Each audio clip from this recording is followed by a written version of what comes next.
The concept that we use is what's called information to transformation. And I believe that if you give people sound scientific information and they begin to learn that information, every time they learn something new, there's new synaptic connections that are forged in their brain. That's what learning is. But if they don't repeat that information, if they don't review it, if they don't think about it over and over again, the research shows that those circuits prune apart. So if learning is making new synaptic connections, then remembering or memories are maintaining those connections. So our model is have people retreat from their lives and change their personalities, change how they think, change how they act, and change how they feel, and that's their personality. And their personality is connected to their personal reality. So once they learn that vital information, if they can't turn to the person next to them and explain it, then that model of understanding isn't wired in their brain. But if they can explain it, they begin to build the model of understanding that begins to install the neurological hardware in their brain in preparation for the experience. And the more they understand what they're doing, and the more they understand why they're doing it, the how gets a lot easier. So once they have that model clear in their mind, if I can set up the conditions in their environment and give them the proper instruction, if they can get their behaviors to match their intentions or their actions equal to their thoughts, if they can get their mind and body working together, they're going to have some type of physical transformation. So then measuring that transformation, of course, gives me more information to teach transformation. And that's the model that we use. And I now know that combining that clear intention, which is a function of brain coherence, so that they're focused on an idea, a concept, a potential reality, combined with an elevated emotion, that elevated emotion takes them from the stress states of survival into a more elevated state. And now emotions no longer keep us connected to our past, but it's the very fuel that drives us to our future. Not only does it have an effect on our body, but on some level it has effect on the nature of reality. So that's the model that we use. We did a study in 2016 in Tacoma, Washington. We took a group of students in our advanced workshop, and we randomized the study into two groups. We had participants that were actively engaged in the advanced workshop, and we had a placebo group of people doing something completely different. We had 513 participants in the study. We did 117 brain scans, and we measured cortisol levels in a chemical called salivary immunoglobulin A.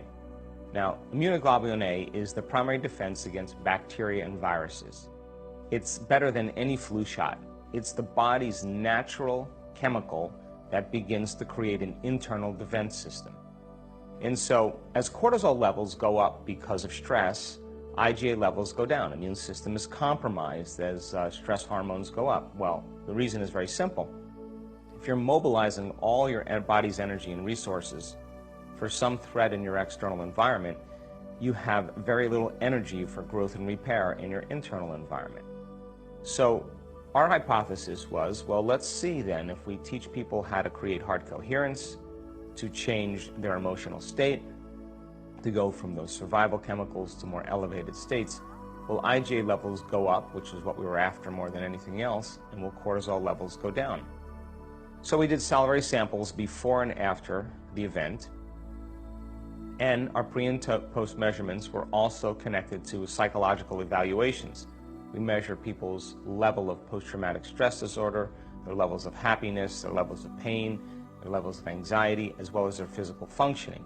And I think it's important to continue assessing people's changes after the event to let us know that if those changes are sustained for a period of time. And so we did several psychological assessments and evaluations that measured all of these particular areas. What we found that physiological assessment with cortisol and IgA were two markers, but we also wanted to do an analysis of what was happening in people's brains.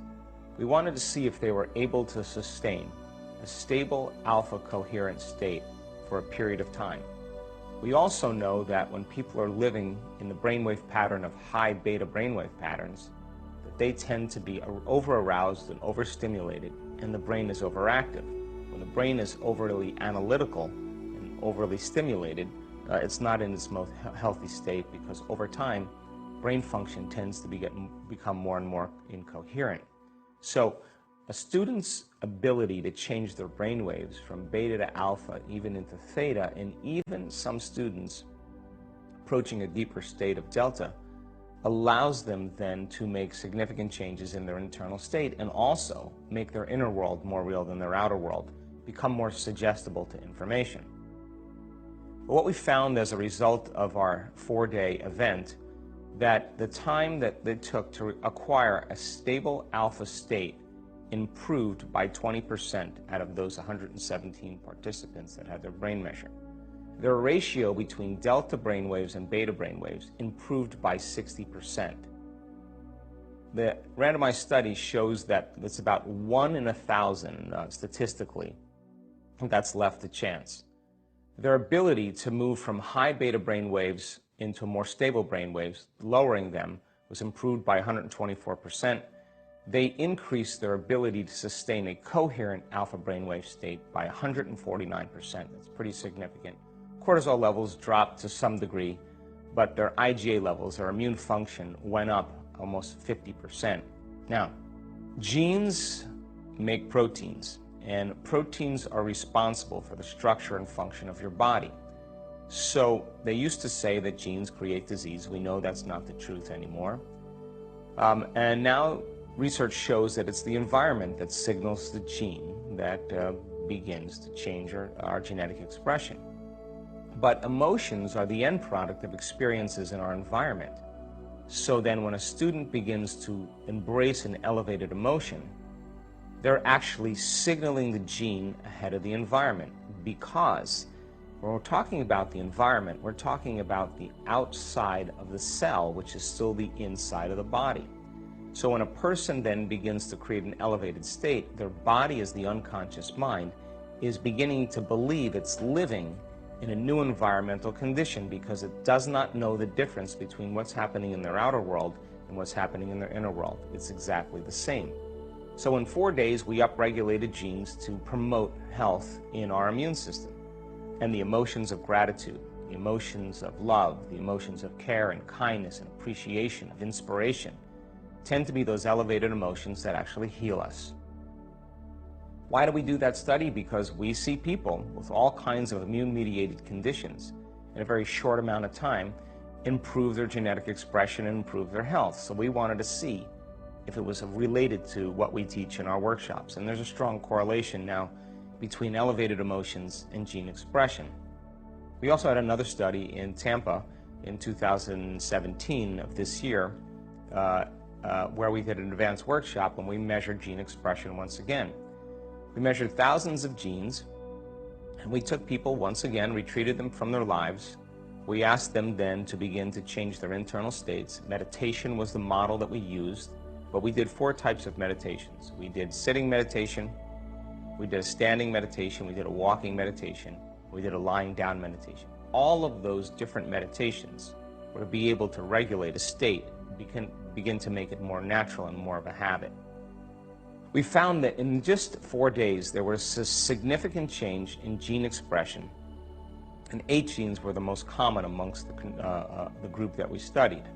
One of the genes that was upregulated was for neurogenesis, not just for new synaptic connections, but the growth of new neurons in response to a novel experience and learning.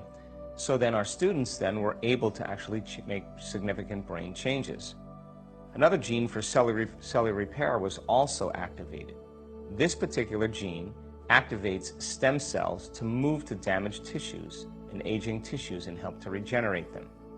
A gene for oxidative balance, for free radical scavenging. Of course, oxidative balance has everything to do with anti-cancer, anti-aging, anti-heart disease, anti-stroke, anti-neurodegenerative, anti-inflammatory, antimicrobial. Healthy oxidative balance sustains health in a person's body. Also, we notice a gene that has to do with building cellular structures. The cellular structures called microtubules and cytoskeletons give the cell integrity. So as cells begin to repair, they need a scaffolding to repair onto, and the gene that actually creates cellular structures for healthy cells was also upregulated.